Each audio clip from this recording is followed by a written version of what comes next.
ready, snap back, ball down, kick block! They blocked the kick! What is up, everybody? It is the opening week. Okay, we are, at this point, with our recording, T-minus 48 hours, Jeremy, I think, something like that, to Browns freaking kickoff. Finally, we made it. This has been the longest offseason ever, it feels like. And we are right back to where we left off, coming back to Kansas City. You know, I kind of feel like sometimes it's like seeing your ex for the first time and you want to look really good, you know, to show them what you're missing. So I kind of feel like we need to be going in there to it. Right? Arrowhead to do that. But anyway, I should probably say what we are, right? This is the Orange is Oranger Cleveland Browns podcast. I am your host, Hallie Wetzel at Holly and Liz on Twitter. I am joined with the Chief Browns insider. That is a total pun intended here, Mr. Jeremy Powell. Hey, Holly, what is up? And already with the new Browns, right? New Browns. Sorry, guys. No, that's fine. I'm dog sitting, and Louis is just making himself known. Hey, on the he's podcast. Excited, man. I mean, like you said before, dogs got to eat, right? He's excited for the season, like we are. Yeah, Holly, excited for the new show. Excited to be on with you. I can't wait to get this thing rolling, and I can't wait to get the Browns season rolling. How awesome is it that it's Kansas City again? Back to the scene of the crime, back to the end of the season. This time will be a little different. It's going to be a full house. Browns trying to get off to a great start, win the opener for only the second time since we've been back, arguably the biggest opener since we've been back. So many incredible storylines, so much to talk about, Holly. I cannot wait, and I cannot believe the season is finally here. I'm just excited. Yeah, agreed, for sure. And, you know, I want to say the outcome of Sunday's game is really not a make or break, right, for either team season by any means. I just think, you know, it's going to be definitely a good early measuring stick for us and for Kansas City, obviously. But as long as we don't get blown out going in there, Jeremy, I'll be happy. I don't see that happening. I really don't. So, you know, as long as we are at least going to show face here and have a good showing across the board. I agree 100%. I was actually thinking about that earlier. The Browns are in really a win-win situation. Minus getting throttled like we did last year in Baltimore, which isn't going to happen. It's a no-lose. We get to see all the new talent on the field. We get to come back home next week with a couple winnable games. It's like it literally is a win-win for the Browns as long as we don't get blown out, which we are not going to get blown out. Right. But, I mean, everybody's excited, to see the revamped defense, to see Odell Beckham Jr. back on the field, all of that. It's just There's just so many incredible storylines, so much neat stuff going on with this game. I cannot wait to get going. I just cannot wait. I probably have not anticipated a game this much. Well, I guess since last year's Kansas City game, since the last game we played, right? But just the season and the game, and to see the new pieces on the field on offense and defense, just exciting, and it's going to be awesome. Yeah, for sure. And you know, one thing, so they're going into Arrowhead, right? Arrowhead's going to be loud. They're at full capacity, loud. Right? And going to be shaking. So do you think, I did read that Stefanski's been pushing in sound effects since the spring, which is good. So do you think that it's going to have an impact at all with them on the outcome of this? I do. And it's why, you know, last time we talked, I know I missed the last episode, but the last time we talked was before we played Atlanta. And I said I wanted the Browns to play just to get down, you know, the starters to play, Baker to play a little bit, just for this exact reason, to get the game day, the game day, not technique, but just the whole game day experience down because of this, because you're going into a hostile environment in a full house. And let's remember, I think the Chiefs haven't lost a game in September in like 3 years. They're like 10-0 in September. You're going into a place that's tough to play. So I'm glad they got to play some of that game. No, that's not even close to the environment they'll see, but at least they were on the road, getting back to, you know, having a crowd, having some crowd noise. I mean, yeah, look, I remember Aaron Rodgers saying last year that if he could play in an empty stadium every week on the road, it's like impossible to beat him because his communication with his players is so easy. Him and Devontae Adams, him and these guys. So it's just a different thing. You have to be on point all game. Everything has to be, all your execution has to be perfect when you can't hear. right? You can't have the little mistakes. So that's probably something you should look out for in the first half of this game, because we are coming off a season with at the most, I think 20,000 people was the most we had in the stadium for a game last year, a Browns game. Yeah. So yeah, it is a different thing. It's a different animal. And it's a big part of what makes the NFL playing on the road so tough is opposing crowds in a hostile environment. make it tough to communicate on the field, and everything has to be perfect. That's just another element to add in, but it's another reason it's so fun. I mean, as you saw last night, I mean, look, the NFL, all sports are obviously, the fans are a big part of what makes it so fun. Right. The opposing crowds, the hostile crowds, the noise, everything. So, yeah, just all the aspects of it add up to what's going to be an incredible game Sunday, I think. Yeah. And I remember Stefanski did say that they did silent play calling basically last year in Arrowhead, Sure. even when there was, I think maybe 12 to 20,000 fans even there at that 20, point. Yeah, So around 20. Mm-hmm.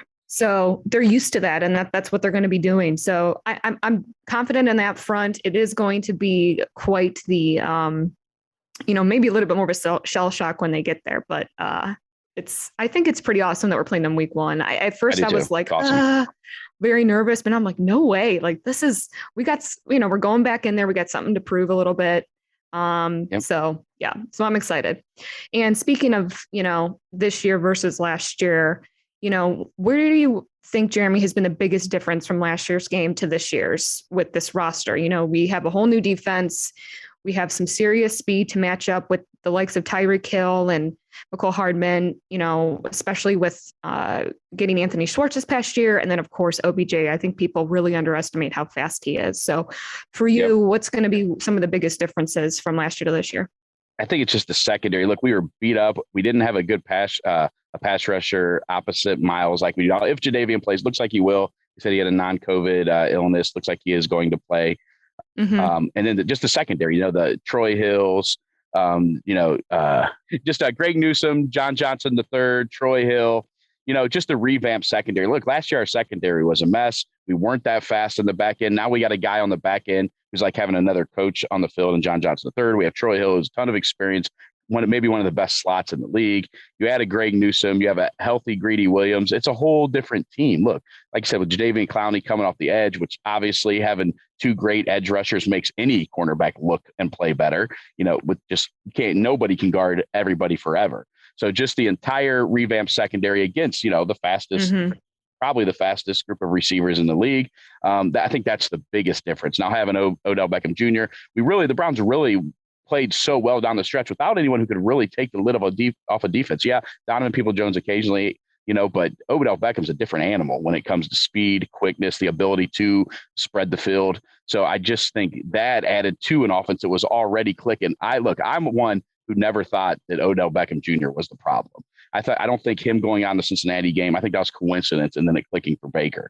I mean, look, you've heard it's not the X's and the O's, it's the Jimmys and the Joes, right? I mean, it's the guys like Odell, it's the big times, players. Look, he's a big time player in a league full of big time players that is fast and is a freak. So you can't tell me that they can't figure out, with a guy, a coach like Stefanski, as smart as he is, an offensive staff as smart as the Browns is, that they can't figure out how to add him in and improve on this offense. I think you're going to see a lot more. Last year we talked about how the Stefanski loved to play with multi-tight end sets. I think you're actually going to see more 3 receiver sets from the Browns this year, just because they're smart enough to, adjust to what they have. And I think that's part of the strength of the team. Well, yeah, it goes back to that versatility, right? I mean, these guys are just that's been preached from day one with him, and it's a marathon, as Chase would love to say, right? Or you would say too. I think it was a Chase. I don't remember, but it's a marathon. It is. It takes time to build up. So this versatility type of mentality that they have kind of adopted has really made a big difference. And yeah, I mean, I agree that the speed of this team it has really improved, and that's going to be a big piece, because we have to keep up. We're going to have to keep up and really establish a good run game. I think first, get in there. It's going to be a high scoring game, back and forth. So and I know they're prepped and they've had a little bit more time to prep since with this extra week. Speaking of, did you see that picture of the guys of Landry, OBJ, Baker, and Hooper in Montana? Yes. Holy that was legs. Awesome. How cool was that? Holy legs, Baker. Okay. I enjoyed that. Of course, I have to always bring that up. But that's awesome. I love that, right? No, that was cool. I thought the whole thing was cool. It's awesome. Yeah. And Baker talked a lot about how important that is with the relationships off the field. And that does translate so much. And I'm glad that he's at least showing that, and I believe it, of course, of him and OBJ really connecting. And he's even came out too and said, look, I'm not going to just be looking or feel like I have to be forced, right? I'm going to be going to who's open. And that was always kind of the criticism with OBJ. It's like, well, did he feel like he had to? There was definitely a chemistry that was kind of off. And in the beginning, I was a little opposite than you were on the OBJ front, because I was like, yeah, well, clearly there's not something there, but that doesn't mean that you can't build on it. And I think that's what's kind of happened over the summer. Sure. And you got to remember, look, last year was an off season like no one had ever seen. Right. We have a new coach trying to institute a new system, trying to figure out what we do well without being in the building. I mean, no in-person meetings. It was just, right, I think that's another thing that was just so incredible about the fact that we won 11 games last year and the offense clicked so well and the team was so well coached. Look, years past, me and Chase used to just rattle on about the stupid mistakes, the pre-snap mistakes, the false starts, and not having the right personnel on the field. That didn't happen last year. This team was so much more prepared in a season where you didn't really get to prepare. Right. It was just a whole different thing. And the team, minus the Baltimore game at the very beginning of the season, was never looked like a team that was dysfunctional. Even in the losses, it looked like a team that knew what they were doing. So now I can't imagine how they're going to look with more time to prepare, with a normal, at least normal-ish offseason, with a lot more, in-person meeting, hands-on training type stuff as compared to last year. So yeah, I think, and to your point about the guys going to Montana together, of course, that's awesome. That's incredible because, no matter what they say, if you're on a field fighting with a bunch of guys that you like, you're going to try a little harder. It's going to be a little more personal to you if you're with guys that you see as a family. If you're on a field with a bunch of guys who don't like each other, I think that ultimately plays out to a scenario where you can tell that these guys don't like each other. But if this is a team full of guys that connect in and outside of football, I think that ultimately might sound cliche and corny, but I think the family aspect of it makes it real and makes it, more important to these guys. Right. Yeah. What Chubb dubbed them all like random superheroes, didn't he? One for each guy, right. Which is just hilarious. Right. And it's great to see awesome. His personality kind of coming up too. So I think that's a testament again to, Stefanski and the kind of ship he's running and what he's preaching with that stuff, because chemistry is everything. So do you have any concerns on our roster with this game coming up? Is there anywhere where you're like, we need a little bit of improvement here, and this is where I feel like Kansas City might, be able to take advantage? I think our D-line, there's still a question mark at our D-line. Look, Billings and Malik Jackson's older. I think, we have untested depth with Malik McDowell and these guys. So I think it has a potential to be a really good defensive line. But I think right now our defensive line in the interior, not on the edges, is the biggest question mark on this team. And it's one where it could come out and be awesome. Our defensive line could be awesome, but I think there is at least a little bit of an unknown with the middle of the defensive line. Mm-hmm. Yeah, definitely for sure. Yeah. I mean, that safety position, right, felt like it was the biggest hole in the secondary. So, right. We address it. Look, Grant Delpit, everybody, it looks like all three of our safeties will be playing. I mean, look at the offense. I mean, look, the offensive line is on the best in the league. It's all back. Best backfield in the league, all back. Receivers, one of the better receiver corps in the league, all back. Good group of tight ends, all back. Yep. I really think if you're looking for a hole, the interior defensive line is really the only place you can look and say, okay, we're not 100% sure what we have there. Right. Yeah. And I'm excited to see John Johnson out there. I think he, he was a huge reason why the Rams defense was, one of the best last year in the league. So, and again, he's another versatile player. He's definitely, I think, going to be just a natural improvement for the defense. So excited to have him on the roster for sure. So, okay. So now I got to ask you, here we are, right? Game 1. What is your prediction? What's your final score? They're projected a touchdown over us, right? 6 points, 7. I think it was last time. Last I saw was 6. KC by 6. Look, I'm not saying I think the Browns are going to lose the game. I think it's going to be a good game. It's going to be a 31-28 type game. Who knows? Could come down to a kick or kicking situation. And there's another one I forgot. There's a hole that we could possibly, we don't know where our kicking situation is with McLaughlin right now. We don't know.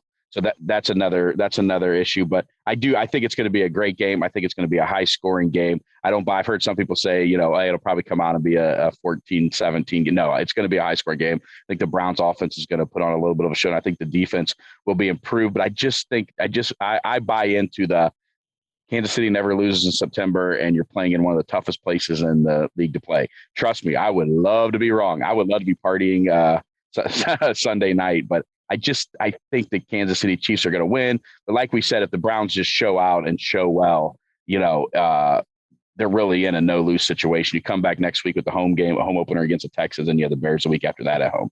So, I mean, if I think the Browns lose, I think it's like a 31-28 game, but I think the Browns show well. And I think after the initial disappointment of losing, I think by Monday, everyone's really excited for the home opener and what's to come in this season. But I think it's going to be one of those games that's like a almost instant classic, like the Kansas City Rams game a few years ago on a Sunday night. I think it's going to be a game like that, but I think the Browns will fall short, but I don't think it's anything to be disappointed about. Yeah, no, for sure. Right. It's just going to kind of give us a nice gauge and that. And so, yeah, I'm with you. I mean, I keep going back and forth whether or not I want to take the Browns over, but I do think it's going to be like a 37-30 Kansas City over the Browns. I just do. It's hard. It's hard to, I want to be a fan, but I'm trying to be also realistic with just the fact that it's the Chiefs, right? So, and right. I feel like we've built such an awesome foundation, and I've one person I'm really excited about, I think, is Baker, and his improvement over this past season. I mean, he's just really come such a long way, mentally and physically.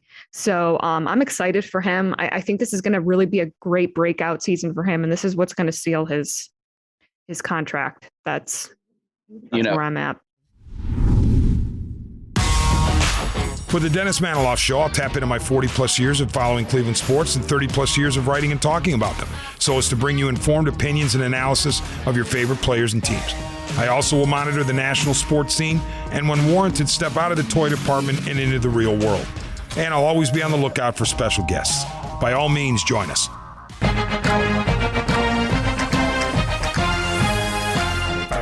Hey, it's Tito, host of the Premier Fantasy Podcast. Get all the news and analysis you need to dominate your fantasy league. I've been doing this as long as anybody in the business. I can help give you the edge in your leagues. It's the Premier Fantasy Podcast, part of the Press Play Podcast Network. Hi, this is Maria Gincola with Mindful MMJ Ohio. Did you know that medical marijuana has been legal in Ohio since 2016? If you have one of 25 qualifying medical conditions, you can obtain your medical marijuana card today. The most common conditions are chronic pain, including migraines and back or joint pain, PTSD, fibromyalgia, spinal cord disease or injury, and cancer. If you or someone you know is interested in learning more or to find out if you qualify, visit mindfulmmjohio.com and fill out the short pre-qualification form. The process of finding a physician, filling out paperwork, obtaining medical records, and scheduling an appointment seems like it would be a daunting process for most. But, lucky for you, Mindful MMJ Ohio will help you every step of the way to make the process quick and easy. In most cases, we can approve a qualified patient within 24 hours. And the visit is virtual, so you don't even have to leave home. So what are you waiting for? Visit mindfulmmjohio.com today. That's mindfulmmjohio.com. Let us help you be more mindful of your health and find a natural way to find relief from your symptoms.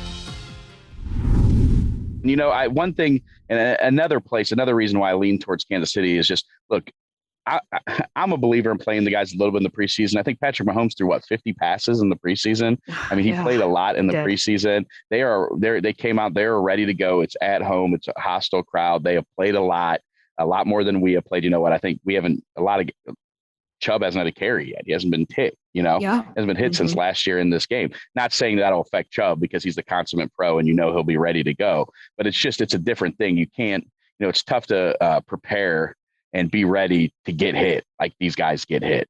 So I think that the fact that Kansas City played a lot more than we did in the preseason, the fact that it's in Kansas City, all those things add up. Let me add something else, Holly, that's really been impressive to me about the Browns leadership now with Andrew Berry and Kevin Stefanski. Have you heard a word of any offseason problem, even a little bit, about the Browns this year? And you have guys in the past, Kareem Hunt, guys like that who have been in trouble, and the Browns, it's like, I don't know if it's winning does this, and we never won, so we always had incidents in the off season. I don't know if it's them. I don't know if it's winning, but it's been incredible. I mean, you haven't heard of Baker Mayfield Cheesecake Factory story. There hasn't been any of it. There's been no. Thank God. There's been not a whisper of anything. And look, it's last year, okay, that's one thing because everything's closed down, but everything's been back open for quite a while now. You haven't heard anything about a Browns player getting in any kind of trouble. I think it's winning, and I think it's also leadership. And I think, they always say a team takes on the personality of its leader. And Kevin Stefanski, tough, hardworking, tough, accountable, the whole thing. I think it's actually resonating with the players. And look, if I don't remember if you remember, but Kevin, this is something that really stood with me, and it's something that I would like to do in my life. His very first press conference, he talked about servant leadership. Yeah. If you lead and you're humble, people will follow. If they see you putting in the work and you getting results, people will follow that. People recognize actions more than talk. Right. And Stefanski lives by what he says, and Andrew Berry, and both those kind of guys. And I think that has had a big impact. And I think that was when I heard Stefanski say that, he had me, because I was on the fence. I wanted Josh McDaniels, but when I heard Kevin Stefanski come out and talk about, servant leadership and stuff that I had, read about and believed in, and now he's actually put it, pen to paper and done it. He is, and he's seen results. I think that is a big reason why a lot of the dysfunctionality of the Cleveland Browns has went away. And I hope it keeps rolling that way. Right. But I just think that's just an underappreciated, under talked about thing, that the dysfunction has just overnight almost disappeared from Cleveland. Yeah. And it's interesting. I mean, you're not going to see Kevin Stefanski. What was the Freddie Kitchens Pittsburgh started it T-shirt at the movie? Like, you're not going to see Kevin Stefanski going to say Jeremy, that. this is going to be a really happy marriage that we got going on, because I swear to you, I was literally just about to say, can you imagine seeing Stefanski in a Pittsburgh started it shirt? Absolutely, no, you would not. never see that. Just absolutely not, because it's a different level of professionalism, obviously, and it's just incredible to see this change. And I've heard a lot of ex-players talk about it. It's a culture thing, and it's hard to change the culture in the NFL. But I think leading by example and getting results in a short period of time is how you change a culture. And I think that Kevin Stefanski and Andrew Berry have done an incredible job, and I don't think it's talked about enough, the job they've done so far in resetting a culture. And when you're resetting a culture that's been awful for 2 decades, to do it this fast and under the circumstances that they did it in, it's just a testament to those guys. And like I said, I just don't think it's been talked about enough. Yeah, no, I could not agree with you more on that front. I've asked certain reporters and stuff and people close to the team, and I'm like, give me something on Stefanski. Give me something. What is it? And everyone's like, no, he's a great guy. He doesn't, he is how he portrays. That's how he is. And it's just like, that's so refreshing. And yeah, I was worried. I had brought up a couple times this past year that I felt like, are we going to have the same control? Because COVID, sure, it was such a weird time, but their only focus had to be football and their health and what they were doing. That had to be at the forefront for everything. And now, things have opened up a little bit. So now it's now I know they're still very strict there at the stadium, or I'm sorry, not the stadium, but at the facility, with a lot of their protocols and everything. But it's even with a little bit of freedom. Yeah, we haven't heard a peep. And that's just, nope. It really is such a huge testament. There's so much discipline from top to bottom that I agree. It cannot be stressed enough. And I just think they are there, that it's like that Chubb mentality of he doesn't talk. He just proves it on the field. His actions always speak louder than words, that we know. And, and they're going to give him a game. It's going to be a great game Sunday. I really do. And that's why, that signing of Nick Chubb was so important. And I'm sure Browns, being analytically focused, being that corporate mindset, it probably didn't make a ton of sense for them to sign Nick Chubb to that deal, but they knew that if they were going to talk about tough and accountable and hardworking and all this stuff, that nobody embodies that like Nick Chubb on this team. Just shut your mouth, do your job, lead by example. And I think that's why that signing was outside of football. I think, it makes football sense because he's still young and good. And maybe they wouldn't have done that for another running back. But you have a guy that embodies everything that you're preaching, that I think that just goes along with the Kevin Stefanski Andrew Berry mindset. And that's why that signing to me was just so huge going forward. You have the guy that embodies what you're talking about every day, locked in now, probably for the the best part of his career, his prime is going to be here. And I think that was just a huge signing that goes above and beyond football and goes towards what we're talking about here. So that's just another reason why, you just have to be so excited about the direction of this team, not just the talent, but the leadership. Yeah. Yeah. I always say, like, I used to watch Sunday night and Monday night football and be like, oh, I wonder what that's like. Yeah, I feel right. like a real football team, and it's like, nope, that's where it is. And it's a very, very exciting thing. So I've never been a huge Mike Polk guy, and he doesn't like me, but I will say when he said in one of his rants that it looked like the Green Bay Packers were playing a different sport than the Cleveland Browns for a while there, he wasn't wrong. It was, organizationally, the whole thing, the players' organization, the structure, everything was a different level. And now, no one's laughing at the Browns now. Right. No. And actually, it's funny too. I always, like last year, a lot of reporters and stuff would ask Baker and the other players, like, what do you think? Like this losing streak, well, how far you've come, what are your thoughts on it? And they would get annoyed. They're like, I'm not thinking about that. Like, I'm thinking about this. And at first I was like, well, yeah, they got to ask that question. Like that's relevant. And now I'm like, it ain't relevant anymore. Nope. We're not there. Nope. This is a whole different thing. Yeah. And I agree with you 100%. When they first got started, it was relevant to ask about the past, but now they've washed away that quickly. So now it's about, and I believe them when they say, look, that's the past we're looking forward. This is a different team. This is a different year. And I believe all that. And I agree with you. They did have to ask the questions, but now I don't think those questions are relevant anymore.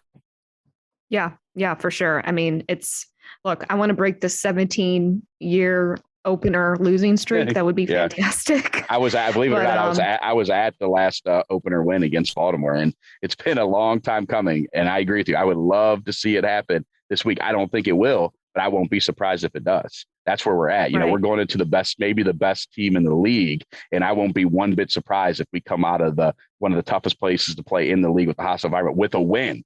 Against one of the best quarterbacks and one of the best coaches in the league. That's how far we've come. I won't be one bit surprised if we come out of there with the win. And that, again, is a testament just how far this team has come in a short period of time.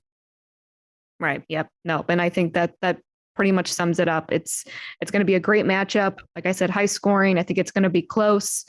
I think it's going to be a great first game. So hopefully when we chat next week, we're talking 1-0. But and if we're not, it's okay. We're on to week 2, right? Week 1, week at a time, one game at a time. Stefanski status with that type of motto. So win or lose Tuesday, we're on to the Texans. Exactly. So we're on to Houston. All right. Well, that wraps it up here for us on the Orange is Oranger, Cleveland Browns podcast. So thank you all so much for downloading and listening. Shout out to Press Play Podcast Network for making this possible. Visit pressplaypodcast.com for sponsorship info and to see how you yourself could host a show on our network. Jeremy, let's bring home a win. Yeah. You know what, Holly, and I want to say this for I did tons and tons and tons of shows with Chase, but I think this is going to be awesome. I'm so excited to have you on board. It's a new beginning for the Orange is Oranger Browns podcast. I'll always love my time with Chase, but I am excited and I cannot wait to get this going with you and with the season. So let's surprise me, win this game, and let's go Browns. Yeah. Give me a good, here we go, Brownies, Jeremy. Give it to me. Here we go, Brownies. Here we go. Ooh, yes.